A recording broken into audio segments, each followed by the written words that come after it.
lured me toward it. I walked toward the gate. To my surprise, it was open.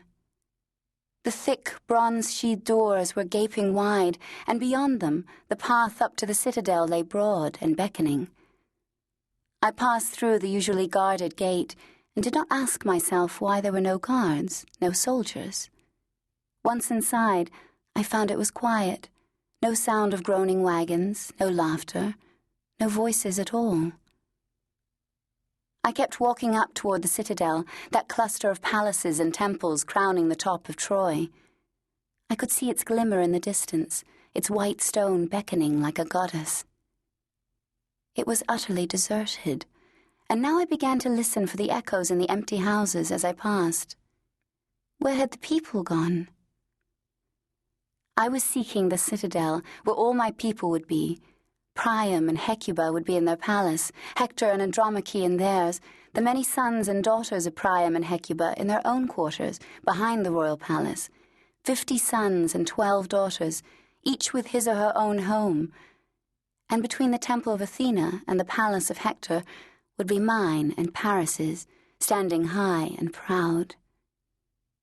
It was there. It was perfect as Paris and I had first imagined it, long before a single stone had been laid.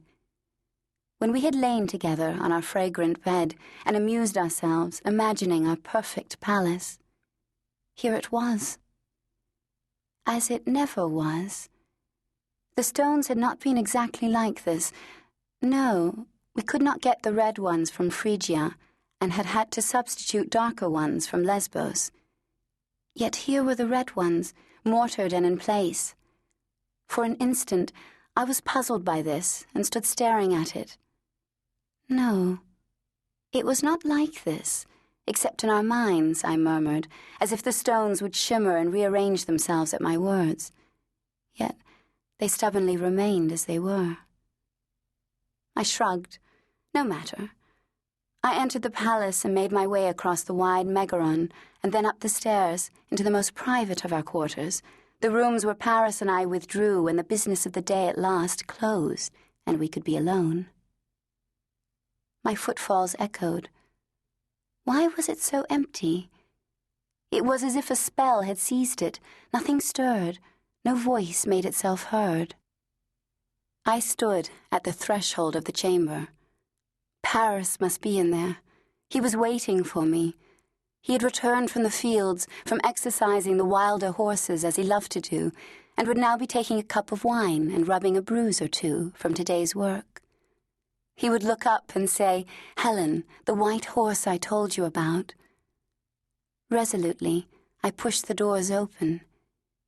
The chamber was dreadfully quiet. It also looked dark. I walked in, the whispering of my gown around my feet the loudest noise. "Paris," I said, the first word I had spoken.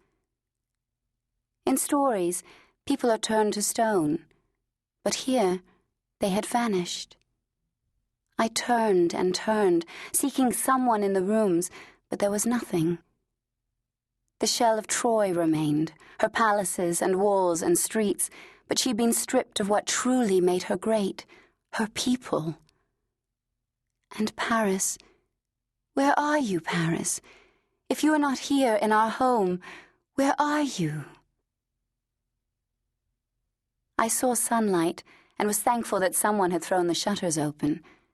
Now Troy could begin to live again. Now sunshine would flood her. The streets would fill with people again and spring back into life. It was not gone, merely sleeping. Now it could awaken. "My lady, it is time." Someone was touching my shoulder. "You have slept overlong." Still I clung to Troy, standing in the bedroom of my palace. Paris would be there now. Surely so. He would come. "I know it is difficult, but you must rouse yourself." It was the voice of the lady of the chamber. "Menelaus can be interred but once, and today is that day. My condolences, my lady. Be strong." Menelaus? I opened my eyes and gazed about me wildly. This room. It was not my room in Troy. Oh, the gods! I was in Sparta, and Menelaus was dead. My Spartan husband, Menelaus, was dead. Trojan Paris was not there. He had not been there for 30-odd years. Troy was gone. I could not even call it a smoking ruin, for its smoke had long disappeared into the sky. Troy was so dead, even its ashes had been scattered. It had all been a dream, my visit to Troy. Even what had remained in the kindly dream, the walls, the towers, the streets, and the buildings, was gone. There was nothing left. I wept. A gentle hand on my shoulder. "I know you sorrow for him," she said, "but still you must." I swung my feet over the side of the bed. "I know. I must attend the funeral. Nay, more than that. I must preside over it." I stood up, slightly dizzy. "I know my duty." "My lady, I did not mean—" "Of course not. Please select my garments. There, that would get rid of her." I pressed my fingers to my temples. Menelaus dead. Yes, that was as it was. His confession to me, his plea, it was all one. I forgave him. It was so long ago. And Paris? People yet unborn will make songs of us, I had told him. What a young fool I had been.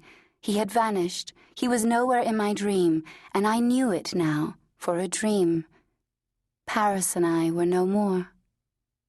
No matter. The dream had shown me the way. I would return to Troy after the funeral, after things were set right in Sparta. I must see it again, empty and ruined though it might be. It was where I had lived, most fully lived, where Helen truly took form as Helen, became Helen of Troy. In life I had soared, if only for a brief time. In that the dream spoke true.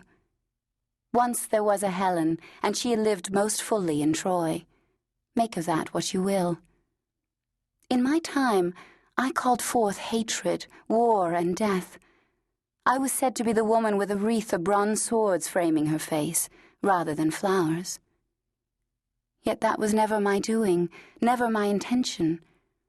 I lay that guilt at the feet of the men who pursued me.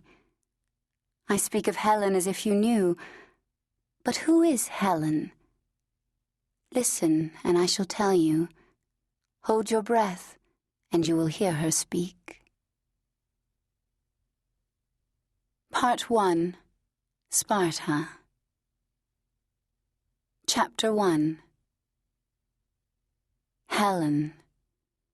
Before I could speak, I heard my name and learned that I was Helen. My mother whispered it, but not sweetly. She whispered it as if it were an ugly secret. Sometimes she hissed it, close to my ear, and I could feel her hot breath tickling my skin. She never murmured it, and she never shouted it. Murmuring was for endearments, and shouting was for warning others. She did not want to call attention to me that way. She had another pet name for me, Signet, and when she used it, she smiled as if it pleased her. It was private, our little secret, for she never used it in front of anyone else. Just as the mists that cling to hills gradually thin and disappear, and the solid form of the rocks and forest appear, just so a life takes form out of early memories, which burn away later. Out of the swirl of jumbled memories and feelings of my childhood, I remember being at a palace where my mother's family lived and where she had grown up. My grandmother and grandfather were still alive, but when I try to recall their faces, I cannot. We had all gone there, fled there, because of trouble with my father's throne in Sparta. He had been driven from it, and now was a king in exile, living with his wife's family. I know now that this was in Aetolia, although of course then I knew nothing of locations, places, names. I only knew that our palace in Sparta, high on its hill, was more open to the sun and the wind than this one, which was dark and box-like.